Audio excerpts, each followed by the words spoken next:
పరిశుద్ధ గ్రంథంలో నుంచి ధ్యానం చేసే అంశం ఏంటంటే బాప్తిసం ఇచ్చి యోహానుకు ఎవరు బాప్తిసం ఇచ్చారు అంటే బాప్తిసం ఇచ్చి యోహాను బాప్తిసం తీసుకోకుండా బాప్తిసం ఇచ్చాడు కదా. ఇప్పుడు మనం కూడా బాప్తిసం తీసుకోకుండా ఎవరైనా బాప్తిసం ఇవ్వవచ్చా? ఇదే కదా మీరు అడిగిన ప్రశ్న. ఓకే, బాప్తిస్మం తీసుకోకుండా వేరే వాళ్ళకు బాప్తిసం ఇవ్వవచ్చా? అదే కదా ప్రశ్న. ఓకే, బాప్తిసం తీసుకోకుండా బాప్తిసం ఇవ్వవచ్చా? ఇంకోటి ఏంటంటే దీనికి రిలేటెడ్ బాప్తిసం ఇచ్చి యోహానుకు బాప్తిసం ఎవరిచ్చారు, ఆయన బాప్తిసం తీసుకోలేదు కదా అన్నది ప్రశ్న. ఇవే కదా. ఓకే, కొన్ని మాటలు దేవుని మాటల్ని మనం ఆలోచన చేద్దాం. మరి బాప్తిస్మం తీసుకోకుండా బాప్తిస్మం ఇయ్యవచ్చా? బాప్తిసం తీసుకోకుండా బాప్తిస్మం ఇయ్యవచ్చా? ఈ ప్రశ్నను మనం ఆలోచన చేస్తుంటే, ధ్యానం చేస్తుంటే, బాప్తిస్మం తీసుకోకుండా బాప్తిస్మం ఇయ్యడం ఏంటి కదా. మనం బైబిల్ యొక్క అపోస్తుల యొక్క బోధలోనికి మనం వెళితే, లేకపోతే క్రొత్త నిబంధన బోధలోనికి వెళితే, అసలు బాప్తిసం తీసుకోకుండా బాప్తిసం ఎవరైనా ఇచ్చారా బైబిల్లో? క్రైస్తవులకు ఇవ్వబడినటువంటి క్రొత్త నిబంధనలో ఎవరైనా బాప్తిస్మం తీసుకోకుండా బాప్తిస్మం ఇచ్చినట్టు ఎక్కడనైనా మనం బైబిల్ క్రొత్త నిబంధనని ధ్యానం చేస్తుంటే మనకు ఏ వ్యక్తులైనా తారసిల్లుతారా?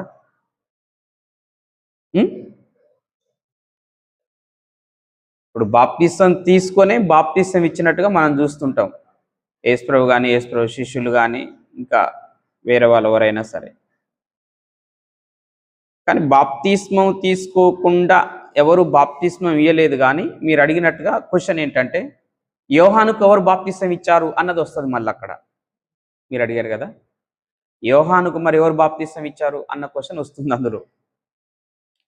ఓకే, వాస్తవమే. మరి బాప్తిసం ఇచ్చి యోహానుకు ఎవరు బాప్తిసం ఇచ్చారు? ఎవరు ఇవ్వలేదు కదా. మరి బాప్తిసం ఇచ్చి యోహాను బాప్తిసం తీసుకోకుండా కానీ బాప్తిసం ఇచ్చాడు కదా. అంటే ఇప్పుడు కూడా ఎవరైనా వాక్యం తెలిసిన వాళ్ళు బాప్తిస్మం తీసుకోకుండా బాప్తిసం ఇవ్వచ్చు కదా అన్నది క్వశ్చనా? అన్నది క్వశ్చన్. ఓకే, దాన్ని మనం పరిశుద్ధ గ్రంథంలో పరిశీలన చేద్దాం. బాప్తిసం ఇచ్చు యోహాను గురించి మనం ఆలోచన చేస్తే, ఎవరి గురించి? బాప్తిసం ఇచ్చు యోహాను గురించి మనం ఆలోచన చేస్తే, వాస్తవికంగా బాప్తిసం ఇచ్చు యోహాను బాప్తిస్మం తీసుకోకుండానే బాప్తిసం ఇచ్చినట్టు ఉంటుంది. ఎక్కడ ఒకసారి మనం చూడండి, దానికి ఆధారం బైబిల్ చూడండి ఒకసారి. మత్తయి సువార్త తీయండి, 3వ అధ్యాయము. మత్తయి సువార్త 3వ అధ్యాయం చదువుతారా ఎవరన్నా? చదువుతారా? మత్తయి సువార్త 3వ అధ్యాయం మొదటి నుంచి చదవండి.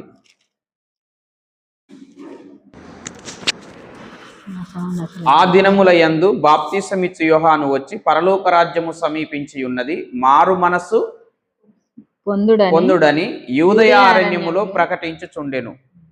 ప్రభు మార్గం సిద్ధపరచుడి, ఆయన త్రోవలు సరాలము చేయుడని అరణ్యములో కేకవేయునొకని శబ్దము అని ప్రవక్త అయిన యేషయా ద్వారా చెప్పబడిన వాడు ఇతడే, యోహానే. ఈ యోహాను ఒంటె రోమముల వస్త్రములను మొల చుట్టూ తోలుదట్టియు ధరించుకొనివాడు. మిడతలను అడవి తేనెయు ఈ యోహానుకు ఆహారం. ఆ సమయమున యెరూషలేములో వారు, యూదయ వారందరూ కూడా యోర్దాను నది ప్రాంతంలో ఇతని యోహాను యొద్దకు వచ్చి, 6వ వచనం చూడండి. మత్తయి సువార్తలోనే 3వ అధ్యాయం 6వ వచనంలో, తమ పాపములు ఒప్పుకొనుచు యోర్దాను నదిలో యోహాను చేత బాప్తిస్మం పొందుచుండిరి. ప్రజలందరూ కూడా వచ్చి ఏం చేస్తున్నారంట? బాప్తిస్మం పొందుతున్నారు. తమ పాపములను ఒప్పుకొనుచు బాప్తిస్మం పొందుతున్నారు. ఆ సమయంలో పరిసయ్యులు వచ్చారు, సద్దుకాయలు వచ్చారు. వారిని చూసి ఏమన్నాడంటే, సర్ప సంతానమా, రాబో ఉగ్రతను తప్పించుకున్నటకు మీకు బుద్ధి చెప్పిన వాడేవాడు అని యోహాన్ గారు వారిని హెచ్చరించి మాట్లాడుతూ ఉన్నాడు. ఇక్కడ మత్తయి సువార్త 3వ అధ్యాయం 3వ అధ్యాయం 13వ వచనం కానించి 17వ వచనం ఈ టెక్స్ట్ భాగాన్ని మనం ఆలోచన చేసినప్పుడు ఏమున్నది అంటే, యేసు ప్రభువారు ఆ సమయాన బాప్తిసం తీసుకోవడానికి వస్తున్నాడు. ఏ సమయాన?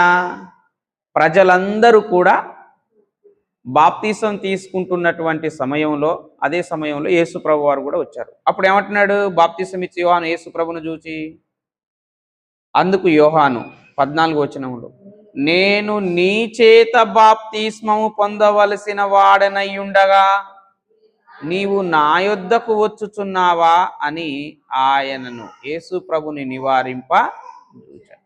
ఇక్కడ మనకు ఒకటి అర్థం కావాలి. నేను నీ చేత బాప్తిస్మము పొందవలసిన వాడనై ఉండగా అంటే ఇప్పుడు యోహాన్ గారు ఏం పొందలేదు? బాప్తిస్మం పొందలేదు. పై వచనాలలో ఏముంది? బాప్తిస్మం ఇస్తున్నాడు. అంటే బాప్తిస్మం పొందలేదు కానీ బాప్తిస్మం ఇస్తున్నాడు. బాప్తిస్మం పొందలేదు అనడానికి మనకు అక్కడ ఏంటి అంటే, యేసు ప్రభుతో అంటున్నాడు. ఏమంటున్నాడు? నేను నీ చేత బాప్తిస్మం పొందవలసిన వాడనై ఉండగా నువ్వు నా చేత బాప్తిస్మం తీసుకొంచున్నావా అన్నాడు. అప్పుడు యేసు వారు ఏమన్నారు? నీతి యావత్ ఇలాగా నెరవేర్చుటకు ఇలా ఇప్పటికీ ఇలా కానిమ్ము అని అన్నాడు. అని యేసు ప్రభు ఎవరి చేత బాప్తిస్మం తీసుకున్నాడు? యోహాను గారి చేత బాప్తిస్మం తీసుకున్నాడు. అర్థమైందా? అంటే ఈ బాప్తిస్మం ఇచ్చు యోహాను బాప్తిస్మం తీసుకోలేదని అర్థమవుతుంది ఈ వచనాన్ని బట్టి. కానీ బాప్తిస్మం జనాలకు ఇస్తున్నాడు. ఆ సమయంలోనే యేసు ప్రభు వచ్చి బాప్తిస్మం తీసుకున్నాడు. అసలు ఒక విషయం తెలుసా? ఈ బాప్తిస్మం అనేది ఇది మనుషుల వలన కలిగినదా లేకపోతే పరలోకం నుండి కలిగినదా? యేసు ప్రభు వారు ఒక మాట అంటాడు. ఎక్కడ? మత్తయి సువార్త 21వ అధ్యాయం 25వ వచనం చూడండి ఒకసారి. మత్తయి సువార్త 21వ అధ్యాయం 25వ వచనాన్ని మనం ఆలోచన చేస్తే, ఇక్కడ ప్రధాన యాజకులు అలాగే పెద్దలు యేసు ప్రభు దగ్గరికి వచ్చి, నువ్వు ఏ అధికారం వలన ఈ చేస్తున్నావు అని అన్నప్పుడు యేసు ప్రభు వారు తిరిగి ప్రశ్నిస్తాడు. నా ప్రశ్నకు మీరు సమాధానం చెప్తే మీ ప్రశ్నకు నేను సమాధానం చెప్తా అని అంటూ వారికి వేసిన ప్రశ్న ఏంటంటే, వారికి వేసిన ప్రశ్న ఏంటి? 25వ వచనం, యోహాను ఇచ్చిన బాప్తిస్మము ఎక్కడ నుండి కలిగినది? పరలోకము నుండి కలిగినదా మనుషుల నుండి కలిగినదా? That is the question. Yesu ప్రభు అడిగిన క్వశ్చన్ ఏంటి? యోహాను ఇచ్చిన బాప్తిస్మము అది మనుషుల వలన కలిగినదా పరలోకం నుండి కలిగినదా? వారు తమలో తాము ఆలోచించుకొని ఆన్సర్ మాకు తెలియదని చెప్పారు. మేము చెప్పమని చెప్పేశారు వాళ్ళు. అప్పుడు యేసు ప్రభు కూడా ఏమన్నాడంటే, నేను కూడా చెప్పను అని అన్నాడు. మరి వాస్తవానికి ఆ బాప్తిస్మం ఎవరి వలన కలిగింది? యోహాను ఇచ్చిన బాప్తిస్మము. ప్రజలకు యోహాను గారు బాప్తిస్మం ఇచ్చాడే, యేసు ప్రభుకు బాప్తిస్మం ఇచ్చాడే. యోహాను ఇచ్చిన బాప్తిస్మము ఎవరి వలన కలిగినది? మనుషుల వలన కలిగినదా పరలోకం నుండి కలిగిందా? అది యోహానికి వాళ్ళ ఆన్సర్ చెప్పలేదు. మనం ఆలోచన చేద్దాం. ఇప్పుడు యేసుప్రభు వాళ్ళని క్వశ్చన్ అడిగాడు కదా, వాళ్ళ ఆన్సర్ చెప్పలేదు, మాకు తెలియదు అన్నారు. మనం ఆలోచన చేద్దాం, అది నిజంగా పరలోకం నుండి కలిగినదా మనుషుల నుండి కలిగినదా? ఒకసారి చూడండి, యోహాను సువార్త 3వ అధ్యాయం చూడండి ఒకసారి. యోహాను సువార్త 3వ అధ్యాయంలో ఇక్కడ యేసు ప్రభువారు అలాగే బాప్తిసం ఇచ్చి యోహాను గారు ఇద్దరు ఈ ప్యాసేజ్లో మనకు కనిపిస్తారు. యోహాను సువార్తలో 22వ వచనం, 3వ అధ్యాయం 22వ వచనంలో ఇక్కడ ఏమున్నది అంటే యేసు ప్రభు కూడా యోర్దాను నది ప్రాంతంలో కాలము గడుపుతూ బాప్తిసం ఇచ్చుచుండెను అని ఉంటుంది. 22వ వచనం చూడండి. యేసు ప్రభు కూడా అక్కడ ఏం చేస్తున్నాడంట? బాప్తిసం ఇచ్చుచుండెను. ఎందుకంటే సలీం అనే ప్లేస్ దగ్గర, ఐను అను స్థలము దగ్గర నీళ్లు విస్తారముగా ఉండేను కనుక యోహాను కూడా అక్కడే బాప్తిసం ఇచ్చుచుండెను. జనులందరూ వచ్చి బాప్తిస్మం తీసుకుంటున్నారు. అయితే 26వ వచనం చూడండి. వారు యోహాను నొద్దకు వచ్చి, బోధకుడా, ఎవడు యోర్దానుకు అవతల నీతో కూడా ఉండెనో, నీవు ఎవరిని గూర్చి సాక్ష్యం ఇచ్చితివో, ఇదిగో ఆయన బాప్తిసం ఇచ్చుచున్నాడు. యోహాను ఎవరి గురించి సాక్ష్యం ఇచ్చాడు? యేసు ప్రభు గురించి సాక్ష్యం ఇచ్చాడు. ఆయన ఏం చేస్తున్నాడంట? ఇప్పుడు బాప్తిసం ఇస్తున్నాడు, అందరూ ఆయన యొద్దకు వచ్చుచున్నారని యోహాను శిష్యులు యోహాను చెప్పారంట. అప్పుడు యోహాను గారు ఏమంటున్నారు? అందుకు యోహాను ఇట్లా, నేను తనకు పరలోకము నుండి అనుగ్రహింపబడితేనే గాని ఎవ్వడును ఏమీ అంటే ఇప్పుడు యోహాను గారు ఏమంటున్నారు? పరలోకంలో నుండి అనుగ్రహింపబడితే తప్ప ఎవ్వడు ఏమీ పొందనేరడు. ఆయన ఇస్తున్నాడంటే ఆయన పరలోకంలో నుండి అనుగ్రహింపబడ్డది, అందుకే ఆయన ఇస్తున్నాడు. మరి యోహాను గారు ఇచ్చింది, మరి ఈయనకి ఎక్కడి నుంచి అనుగ్రహింపబడ్డది? ఈయనకు కూడా పరలోకం నుండి అనుగ్రహింపబడ్డది. నాకు పరలోకం నుండి అనుగ్రహింపబడ్డది కాబట్టే నేను బాప్తిసం ఇస్తున్నాను. యేసు యోహాను శిష్యులు ఏమన్నారు? ఇంకొక అతన్ని నువ్వు ఎవరి గురించి సాక్ష్యం ఇచ్చావో ఆయన బాప్తిసం ఇస్తున్నాడంటే, నేనిచ్చినా ఎవరిచ్చినా కూడా పరలోకం నుండి అనుగ్రహింపబడితేనే తప్ప ఎవరు మనుషులు తమంతట తాము కలగజేసుకొని ఇచ్చేది ఎప్పటిది? యోహాను గారు ఇచ్చిన బాప్తిసం గురించి యోహాను గారు మాట్లాడుతున్నాడు. అర్థమైందా? కానీ కిందికి వచ్చే వరకే మనకు అక్కడ కనిపిస్తూ ఉంటుంది అన్నమాట. 4వ అధ్యాయంలో యేసు ప్రభు బాప్తిసం ఇయ్యలేదు, కానీ యేసు ప్రభు శిష్యులు బాప్తిసం ఇచ్చుచుండిరి అని ఉంటది. యోహాను సువార్తలోని 4వ అధ్యాయం 1 నుంచి 3 వచనాలు మనం చదివితే అక్కడ ఉంటది అన్నమాట. యేసు ప్రభు శిష్యులు బాప్తిసం ఇచ్చుచుండిరి అని ఉంటది. అర్థమైందా? అంటే బాప్తిస్మం అనేది ఎక్కడ నుండి కలిగిందంటే పరలోకములో నుండి కలిగినది. ఎందుకంటే పరలోకంలో నుండి ఎట్ట కలిగిందంటే లూకా సువార్త 7వ అధ్యాయం 29, 30 వచనాలు చూడండి ఒకసారి. లూకా సువార్త 7వ అధ్యాయం 29, 30. స్త్రీలు కనిన వారిలో యోహాను కంటే గొప్పవాడెవడునూ లేడు, అయినను దేవుని రాజ్యములో అల్పుడైన వాడు అతని కంటే గొప్పవాడని మీతో చెప్పుచున్నానని యేసు ప్రభు వారితో అన్నాడు. యేసు ప్రభు వారితో అన్నాడు. ప్రజలందరూ సుంకరులను యోహాను బోధ విని అతడిచ్చిన బాప్తిసం పొందిన వారై దేవుడు న్యాయవంతుడని ఒప్పుకొనిరి గాని పరిసయ్యులు ధర్మశాస్త్రోపదేశకులు యోహాను చేత బాప్తిస్మము పొందక తమ విషయమైన దేవుని సంకల్పమును అది ఏం చేశారంట? ఏమి నిరాకరించారు? వాళ్ళు బాప్తిసాన్ని నిరాకరించారు. బాప్తిసాన్ని నిరాకరించారంటే దేన్ని నిరాకరించినట్టు?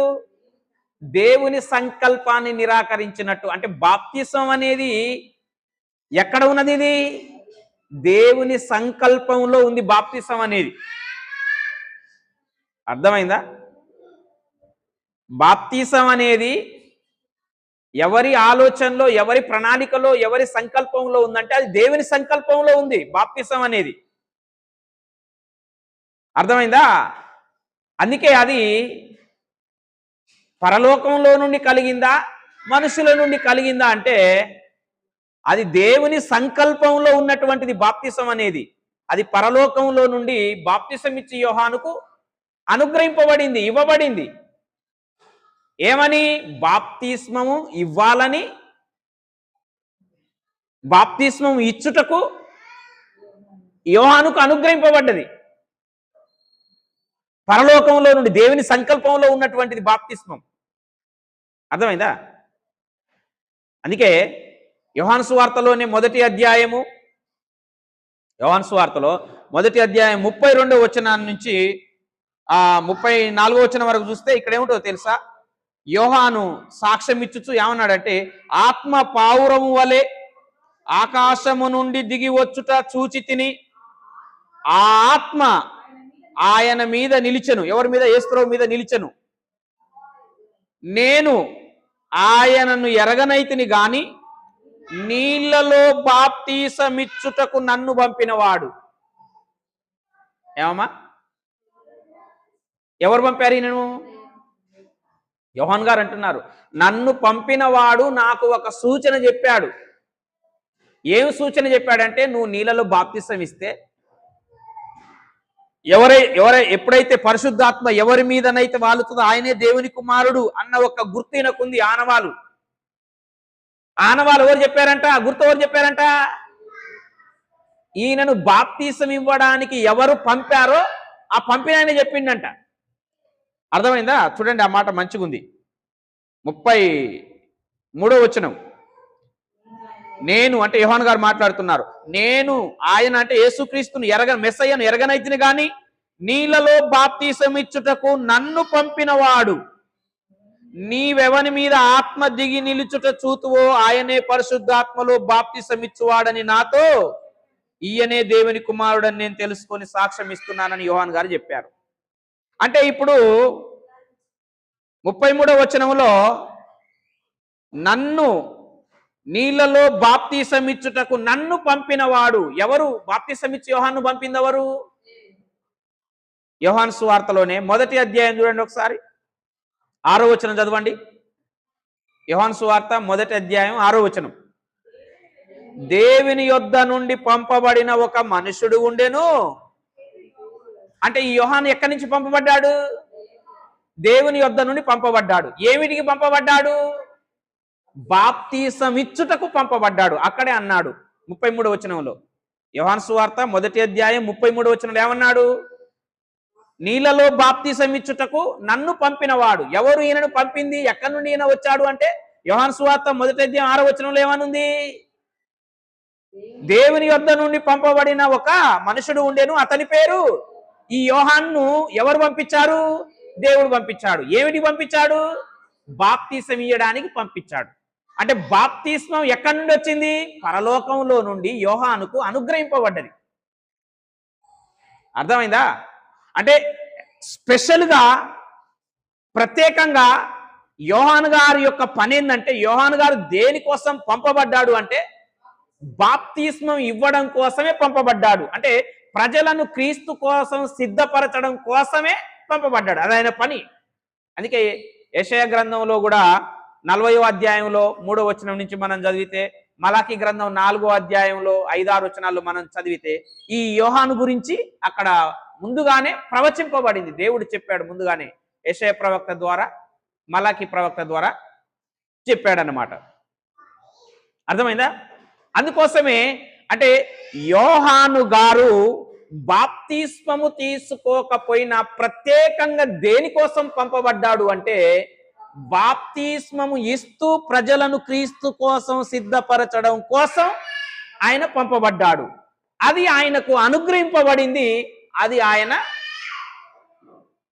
ఇవ్వడం జరిగింది. అర్థమైందా? అది ఆయనకు అనుగ్రహింపబడింది, అది ఇయ్యడం జరిగింది. అర్థమైందా? బాప్తిసం ఇచ్చి యోహానుకు, అందుకే ఇప్పుడు అపోస్తులుడైన పేతురు బాప్తిసం ఇచ్చిండా పాపక్షమాపణ నిమిత్తం? పెంతెకోస్తు పండగ దినమున సంఘం ఎవరి బాప్తిసంతో ప్రారంభమైంది? ఎంతమందికి బాప్తీసాలు ఇచ్చిర్రు ఆ రోజు? 3,000 మందికి. మరి బాప్తీసం ఇచ్చు పేతురు అని ఎందుకు అనకూడదు? ఇప్పుడు సంఘం ఎవరి బాప్తీసంతో స్థాపించబడ్డది? పేతురు ప్రసంగం చేసిండు, 3,000 మంది ఆ రోజు అపోస్తులకు పరిశుద్ధాత్మలో యేసుక్రీస్తు వారు బాప్తీసం ఇచ్చాడు. ఓకే, ఎంతమందికి పరిశుద్ధాత్మలో బాప్తీసం తీసుకుంది? ఎంతమంది? అపోస్తులకు. అర్థమైందా? అపోస్తులు పరిశుద్ధాత్మలో బాప్తిస్మం పొందారు. ఆ తర్వాతకి పరిశుద్ధాత్మతో నిండుకొనిన వాడై పేతురు ఏం చేశాడు? ప్రసంగం చేశాడు. ఆ ప్రసంగం విని ఎంతమంది బాప్తిసం పొందారు కదా? 3,000 మంది బాప్తిసం తీసుకున్నాడు. మరి బాప్తిసం ఇచ్చి పేతురు అని అనొచ్చు కదా? సంఘం ఆయన ప్రసంగంతోనే ప్రారంభం అయిపోయింది కదా. బాప్తిసం ఇచ్చు పేతురు అనొచ్చు కదా. యేసు ప్రభు శిష్యులు బాప్తిసాలు ఇచ్చారు. బాప్తిసం ఇచ్చు మత్తయ్య అని, బాప్తిసం ఇచ్చు ఫిలిప్ అని, బాప్తిసం ఇచ్చు వాళ్ళందరూ బాప్తిసాలు ఇచ్చారు కదా. వాళ్ళ పేర్లు మరి ఎందుకు బాప్తిసం ఇచ్చు పేతురు అని, బాప్తిసం ఇచ్చు యోహాన్ అని, బాప్తిసం ఇచ్చు మత్తయ్య అని, బాప్తిసం ఇచ్చు యాకోబు అని ఎందుకు అనలేదు? ఈ యోహాన్ గారికి ఎందుకు బాప్తిసం ఇచ్చు యోహాన్ అని పేరు పడ్డది?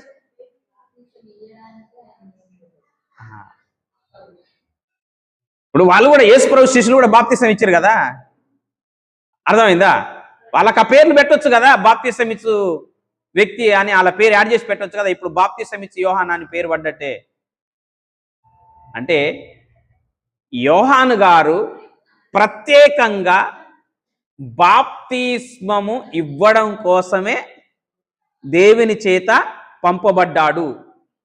అది దేవుడు చెప్పాడు, అది అక్కడే ఉంది. నన్ను నీళ్లలో బాప్తిసం ఇచ్చుటకు పంపినవాడు అని అన్నాడు. ఎక్కడ?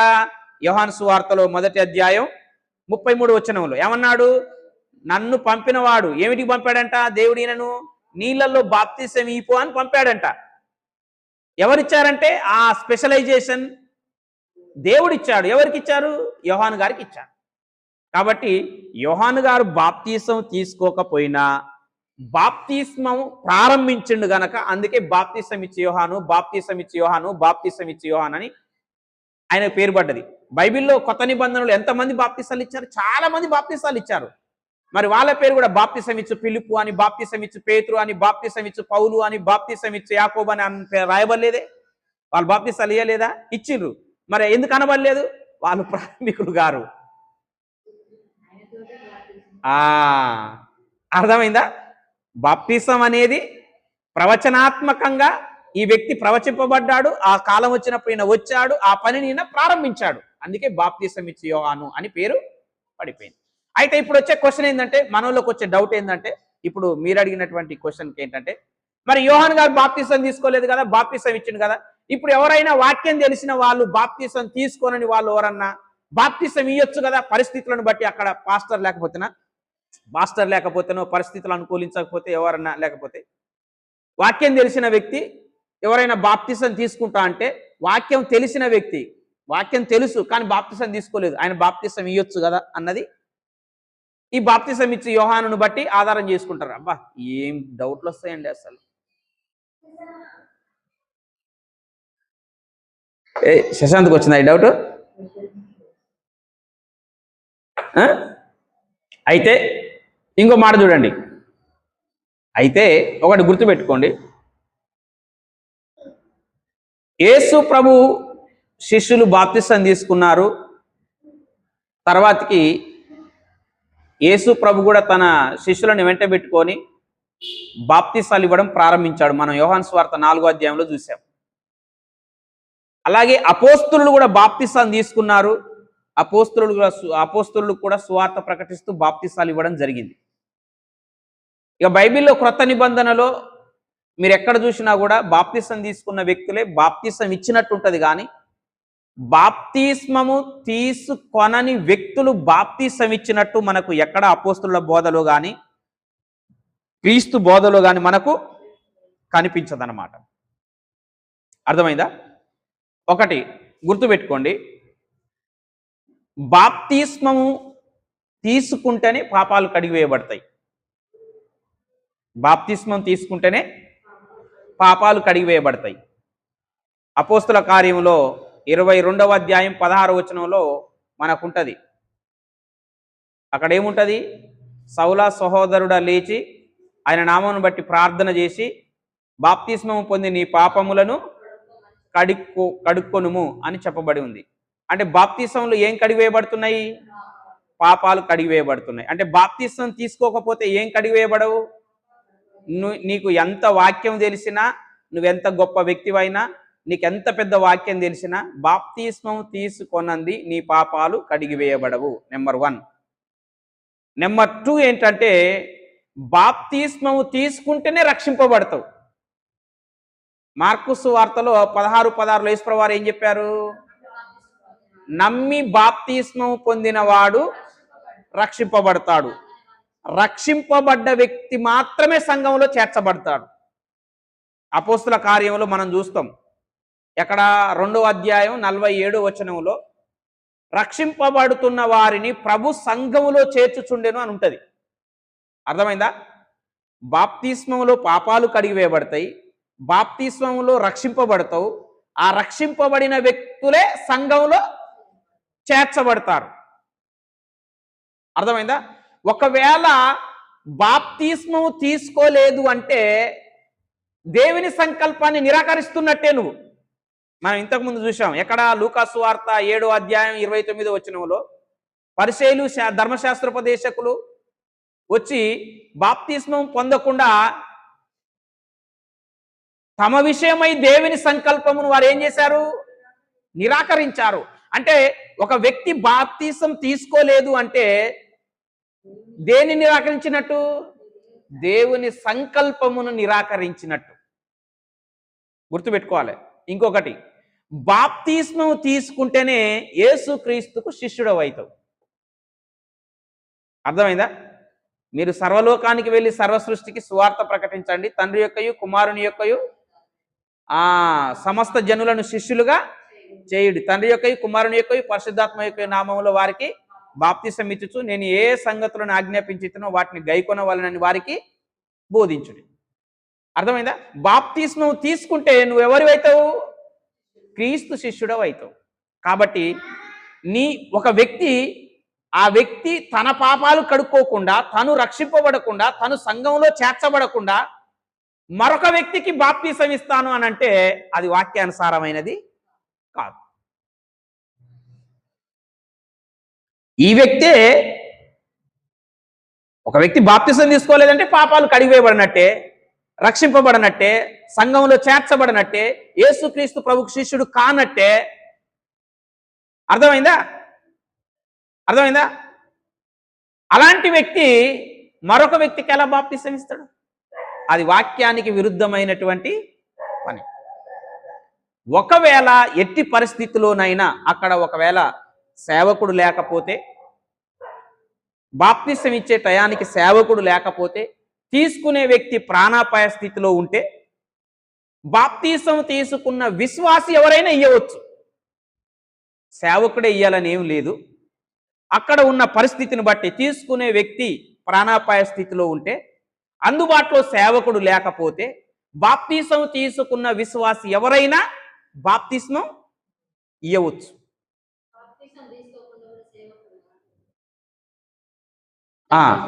బాప్తిస్మం అర్థమైందా?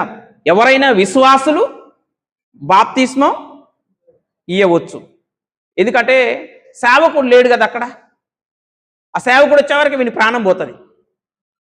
కాబట్టి అక్కడ ఉన్న విశ్వాసులలో ఏ ఒక్క విశ్వాసి అయినా ప్రాణాపాయ స్థితిలో ఉన్న వ్యక్తికి బాప్తిస్మం ఇయ్యవచ్చు.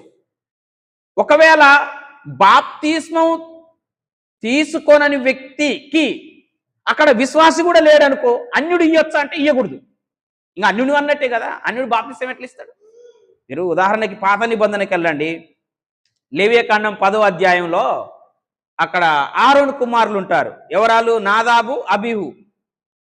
బలిపీఠం మీద బలి అర్పించడానికి, ఆ మంట వెలిగించడానికి వారు ఏ అగ్ని తీసుకొచ్చిర్రు? యెహోవా ఆజ్ఞాపించని అగ్ని, వేరొక అగ్నిని, అన్య అగ్నిని తీసుకొచ్చి బలిపీఠం మీద వెలిగించారు. అప్పుడు యెహోవా సన్నిధిలో నుంచి అగ్ని వచ్చి వాళ్ళని ఏం చేసింది? కాల్చివేసి చంపేసింది. ఎందుకు? అగ్నే కదా. ఏదైతుంది అంటే అది దేవుడు ఆజ్ఞాపించని అగ్ని, వేరొక అగ్ని, అన్య అగ్ని. అలాగే మరి ఉజ్జా కూడా 2 సమూయేలు గ్రంథం 6వ అధ్యాయం 6-7 వచనాల్లో మందసాన్ని ఎడ్ల బండి మీద తీసుకుపోతుంటే ఆ మందసం జారుతుంటే ఉజ్జా ఏం చేశాడంటే చేయి పట్టుకున్నాడు. వెంటనే దేవుని కోపం రగిలి ఏం చేశాడు? ఆ ఉజ్జాన్ని అక్కడికక్కడే చంపేశాడు. ఎందుకు చంపేశాడంటే వేరే వాళ్ళు ముట్టుకోకూడదు. అది అర్థమైందా? అంటే బాప్తిస్మం ఎవరు అంటే బాప్తిస్మము తీసుకున్న వారికి యేసు ప్రభు వారు అక్కడ ఆజ్ఞాపిస్తున్నాడు. ఏమని? 12 మంది శిష్యులకు ఏమని ఆజ్ఞాపించాడు? మత్తయి సువార్త 28వ అధ్యాయం 18-19 వచనంలో ఏమని చెప్పాడమ్మా? మత్తయి సువార్త 28వ అధ్యాయం 18-19 వచనాలు. పరలోకమందును భూమి మీదను నాకు సర్వాధికారం ఇవ్వబడి ఉన్నది, కాబట్టి మీరు వెళ్ళి సమస్త జనులను అది అంటే సమస్త జనులను శిష్యులుగా చేయుడి. నెక్స్ట్ కంటిన్యూషన్ చేయండి. ఎలా చేయాలి? తండ్రి యొక్కయు కుమారుని యొక్కయు పరిశుద్ధాత్మ యొక్కయు నామములోనికి వారికి బాప్తిస్మం ఇచ్చుచు అని అన్నాడు. అర్థమైందా? మళ్ళీ వీళ్ళు వెళ్ళారు, యెరూషలేములో తండ్రి వాగ్దానం కోసం కనిపెట్టారు. పరిశుద్ధాత్ముడు పెంతెకొస్తు పండుగ దినమున దిగాడు. పేతురు ప్రసంగంతో అక్కడ ఎంతమంది బాప్తిసం తీసుకున్నారంటే 3000 మంది. ఈ బాప్తిసం తీసుకున్న వాళ్ళు మళ్ళీ బాప్తిసాలు ఇచ్చుకుంటా వెళ్ళొచ్చు. అంతేగాని బాప్తిస్మం తీసుకొనని వ్యక్తి బాప్తిస్మం ఇవ్వడానికి అర్హుడు కాదు. అది వాక్యానికి విరుద్ధమైనటువంటి పని. అర్థమైందా? Okay, thank you.